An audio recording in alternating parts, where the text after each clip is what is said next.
Welcome to the Full Moon Film Buff, episode 148.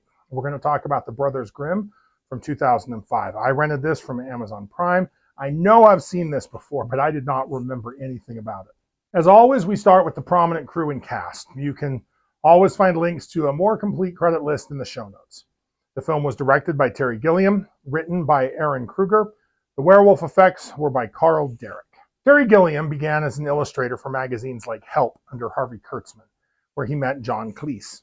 After moving to England, he became the only American in Monty Python, creating their distinctive cutout animations while occasionally writing and acting. His directorial career launched with co-directing Monty Python and the Holy Grail in 1975, followed by his solo directing debut, Jabberwocky, in 1977. Gilliam's breakthrough came with Time Bandits in 1981, establishing his recurring themes of imagination versus reality, bureaucratic battles, and his quixotic quests. His masterpiece, Brazil, in 1985, earned his only Oscar nomination and sparked the famous Battle of Brazil against studio interference. The budget-troubled Baron Munchausen in 1988 completed his Imagination trilogy. His career continued with The Fisher King in 1991, 12 Monkeys in 1995, and Fear and Loathing in Las Vegas in 1998.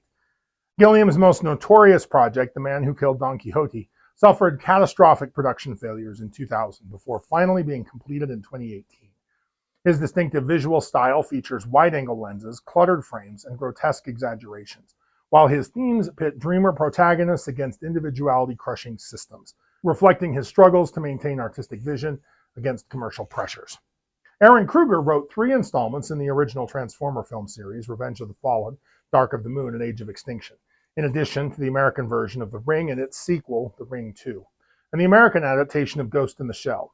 Kruger was nominated for the Academy Award for Best Adapted Screenplay for his work on Top Gun: Maverick. We'll see his work again when we get to Blood and Chocolate. Carl Derrick is known for Reign of Fire in 2002 and Pride and Prejudice and Zombies from 2016. The cast includes Matt Damon as Wilhelm Grimm, Heath Ledger as Jacob Grimm, Mackenzie Crook as Hidlik, Richard Ridings as Bunst, Peter Stormare as Cavaldi, Jonathan Pryce as Delatome, Lena Headey as Angelica, Thomas Hannock as the Woodsman, Monica Bellucci as the Mirror Queen, and Deborah Hyde as the Corpse Queen. Matt Damon left Harvard to pursue acting, landing his breakthrough with 1997's Good Will Hunting, which he co-wrote with childhood friend Ben Affleck, winning them an Oscar. After roles in Mystic Pizza in 1988 and School Ties in 1992, his career flourished with films like Saving Private Ryan in 1998, The Talented Mr. Ripley in 1999, and Ocean's 11 in 2001. He became iconic as amnesiac super spy Jason Bourne in 2002's The Bourne Identity. Working with directors Spielberg, Scorsese, Soderbergh, and Scott, Damon earned acclaim for performances in The Departed in 2006, Invictus in 2009, and The Martian in 2015, establishing himself as an incredibly respected actor. He also produced the film production reality contest show, Project Greenlight. Heath Ledger began on Australian TV with roles in Sweat in 1996 and Home and Away before his film debut in Black Rock in 1997. His Hollywood breakthrough came in the 1999 teen comedy 10 Things I Hate About You, after which he pursued challenging roles in The Patriot in 2000, Monsters Ball and A Knight's Tale in 2001, and Lords of Dogtown in 2005. His portrayal of Ennis Del Mar in 2005's Brokeback Mountain earned him his first Oscar nomination, while his transformative performance as the Joker in 2008's The Dark Knight redefined the character and set his artistic legacy. Ledger died at 28 from an accidental medication overdose, posthumously winning an Academy Award, Golden Globe, BAFTA, and other accolades for his final completed role. Mackenzie Crook began in stand-up and sketch comedy before gaining fame as Gareth Keenan in the BBC's The Office from 2001 through 2003, earning 2 BAFTA nominations. His distinctive look led to Hollywood roles, notably as the wooden-eyed Raggedy in the Pirates of the Caribbean franchise from 2003 through 2007. He played Wildling Warg Orrell in Game of Thrones in 2013 and received a Tony nomination for Broadway's Jerusalem. Perhaps more significantly, Crook has emerged as a talented writer and director. His series Detectorists from 2014 through 2017, which he created, wrote, directed, and starred in, won a BAFTA for Best Scripted Comedy, and has been praised for its gentle humor, beautiful cinematography, and poignant exploration of male friendship. Richard Ridings portrayed Mr. Lippa in the Oscar-nominated The Pianist. His career includes roles in Red Dwarf, Who Framed Roger Rabbit, Fierce Creatures, and Highlander the series. Ridings is most recognized as the voice of Daddy Pig in Peppa Pig since 2004. His extensive video game work includes Quake 3 Arena, Fable 2, Enslaved, Odyssey to the West, a personal favorite, Castlevania, Lords of Shadow, Xenoblade Chronicles, DMC, Devil May Cry, and Total War Warhammer. In 2011, he played Buck in Rise of the Planet of the Apes. Riding has performed with the Royal National Theatre and Royal Shakespearean Company and is the father of singer-songwriter Freya Ridings. Peter Stormare is a renowned character actor famous for eccentric villains and unusual roles. After 15 years at Stockholm's Royal Dramatic Theatre under Ingmar Bergman, his breakthrough came as the silent hitman Geir Grimsrud in Fargo in 1996, featuring the iconic wood chipper scene. His talent for unsettling characters led to roles in The Lost World, Jurassic Park in 1997, Armageddon in 1998, and as Satan in Constantine in 2005. Stormare demonstrated versatility as Uli Kunkel in The Big Lebowski in 1998, a Russian cosmonaut in Armageddon, and Slippery Pete in Seinfeld. On television, he played mob boss John Abruzzi in Prison Break and Cernavog in American Gods. His voice work includes Destiny and Until Dawn. We covered Jonathan Pryce just last episode when we talked about Haunted Honeymoon. Lena Headey built her career across theater, film, and television, excelling in genre productions. Discovered at 17 performing in a school play, she debuted in Waterland in 1992 despite no formal training. After supporting roles in films like The Remains of the Day in 1993, she gained recognition as Queen Gorgo in 300 in 2006, leading to her casting as Sarah Connor in Terminator, The Sarah Connor Chronicles from 2008 through 2009. Her most acclaimed role was Cersei Lannister in Game of Thrones from 2011 through 2019, earning 5 Emmy nominations for her portrayal of the complex villainess. Other notable performances include Mama in Dread in 2012 and roles in The Purge in 2013. Headey also established herself in voice acting for animation and video games. Recently, she moved into directing with her short film The Trap in 2019. We first discussed Monica Bellucci when we analyzed Brotherhood of the Wolf. I cannot, in good conscience, recommend this film as a werewolf movie. It's barely got a werewolf in it. And what werewolf we do get is poor. If you're looking for a werewolf movie that's in this style, check out Van Helsing. However, this is a visually stunning fantasy adventure with Gilliam's signature imaginative style. It's a little disjointed, but it's fun. If you enjoy dark fairy tales, quirky period pieces, and the collision of fantasy with historical fiction, you'll likely appreciate this unique spin on the Brothers Grimm legacy. Now, the production was notoriously troubled, with conflicts between Gilliam and the Weinstein brothers. The film was shot primarily in the Czech Republic, utilizing practical effects whenever possible, in keeping with Gilliam's preference for tangible, handcrafted movie magic. It shouldn't need to be said, but I'll say it anyway. Other than the names of the Brothers Grimm and their interest in folklore, this film bears no relation to actual history. So let's cover what the story actually is. William and Jacob Grimm grew up in poverty. Jake falls for a con man selling magic beans, and their sister dies as a consequence. In Karlstad, they kill a witch's ghost after tricking the village. They have grown up to become traveling con artists themselves, using Jake's knowledge of folklore to fool people into paying them to kill fake monsters, along with their dim-witted sidekicks, Hidlik and Bunst, in French-occupied Germany during the early 19th century. Meanwhile, girls in the village of Marbaden are disappearing, and the villagers are convinced that supernatural beings are responsible. Italian torturer Cavaldi captures the brothers and takes them to French General Delatome. The general charges the brothers to find out who is responsible for the kidnappings, on the assumption that it is the work of con artists like themselves. After investigating the stories, they collaborate with the trapper Angelica to explore the enchanted forest. She leads them to an ancient stone tower. Someone is shadowing them in the darkness. She tells them that long ago, King Childeric I built a city. The bubonic plague arrived, and the vain queen built a high tower to escape it, while her husband and everyone below her perished. She was infected anyway and rotted away over the years. A mysterious huntsman feeds one of the Grimm's horses spider eggs. Later, after the group returns to the village, a girl enters the stables to comfort the horse. The spider eggs have hatched, and spiders have possessed the horse, spinning a web and capturing the girl. The Grimms awake to witness the horse swallowing the girl and heading into the forest. Angelica and the Grimms follow. They see trees moving around. Angelica fights a wolf. This is no ordinary wolf.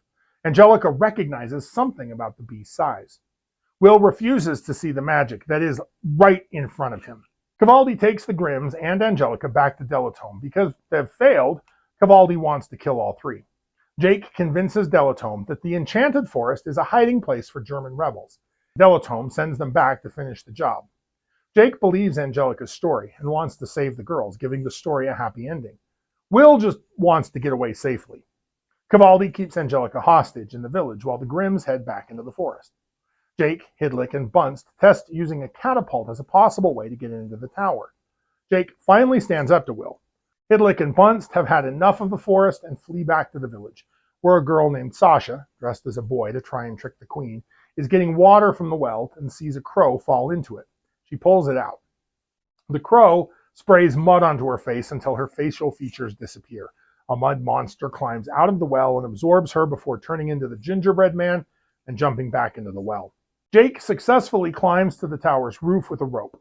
From there, he can see the 12 crypts in which the 12 victims must lie. Jake gains access to the tower and begins to piece together the evil plan. Sasha's body floats up in a pond, and the werewolf places her in one of the tombs. The Mirror Queen tempts Jake while Will rescues Sasha. Will cracks the magic mirror, allowing Jake to escape. Jake rescues Will from the wolfmen and takes his magic axe, which controls the forest. The Grimms return to the village, but Sasha is comatose. Now, Jake has the whole story put together. The Thuringian queen experimented with black magic and gained immortal life, but not youth and beauty to accompany it. Her youthful appearance now exists as an illusion in her mirror, the source of her eternal life. She needs to drink the blood of 12 young women tomorrow during the eclipse to regain her beauty. Sasha was to be the 12th victim.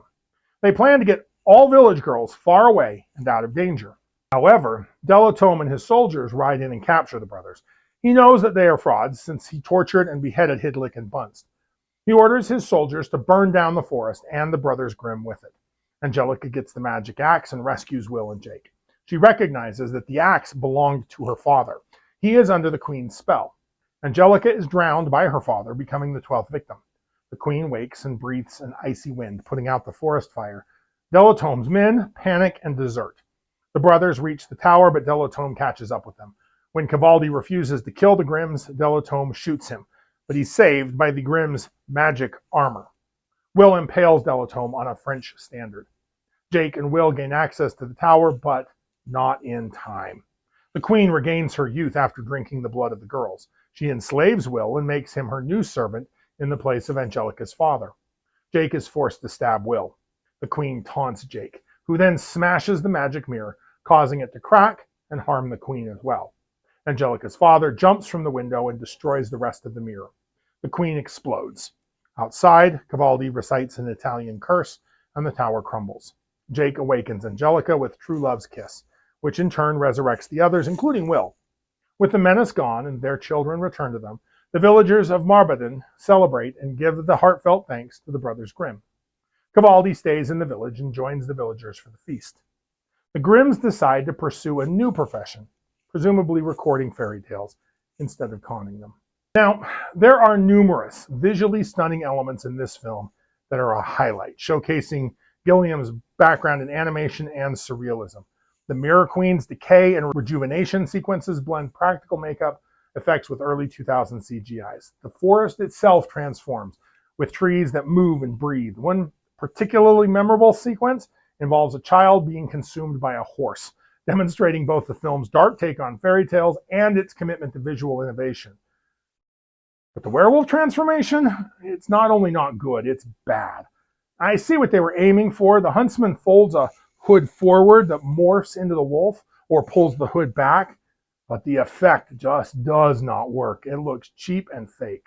The film does offer a distinctive take on werewolf lore within its reimagined fairy tale universe. In this film, the werewolf is a manifestation of the Mirror Queen's dark magic, portrayed as a hulking bipedal creature with distinctly wolf-like features, yet retaining human intelligence.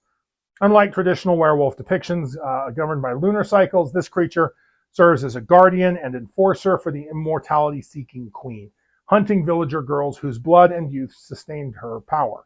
The transformation is depicted as a curse rather than a contagious condition, representing the corruption of nature by the queen's supernatural influence. This interpretation of the werewolf blends elements of Germanic folklore with the film's central theme of fairy tales coming to life, positioning the creature as one of many enchanted beings trapped within the queen's twisted forest realm. It's never mentioned whether the werewolf has any special weaknesses. So let's talk about one of Gilliam's favorite themes, reality versus fantasy.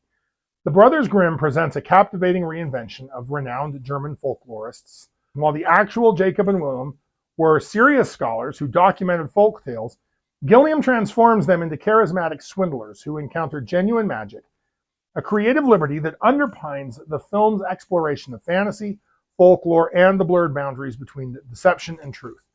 The first step is converting archaic, old-fashioned names into modern, hip nicknames. In Gilliam's version, the brothers exploit superstitious German villagers during the Napoleonic era by staging elaborate supernatural hoaxes, then charging substantial fees to eliminate these fabricated threats, ironically inverting their historical counterparts' actual efforts to preserve them. The film establishes Will as the practical, skeptical brother, viewing their work as a mere profitable deception, while Jake embodies the dreamer who secretly believes in the magical world of folklore. This tension creates compelling dynamics as both must reconcile their worldviews when confronted with undeniable supernatural events. As the narrative unfolds, the distinction between fabricated monsters and genuine supernatural threats disappears. When investigating the disappearing girls in Marbaden, their typical theatrics prove ineffective against the magical forces, forcing characters and the audience alike to reconsider the line between deception and reality.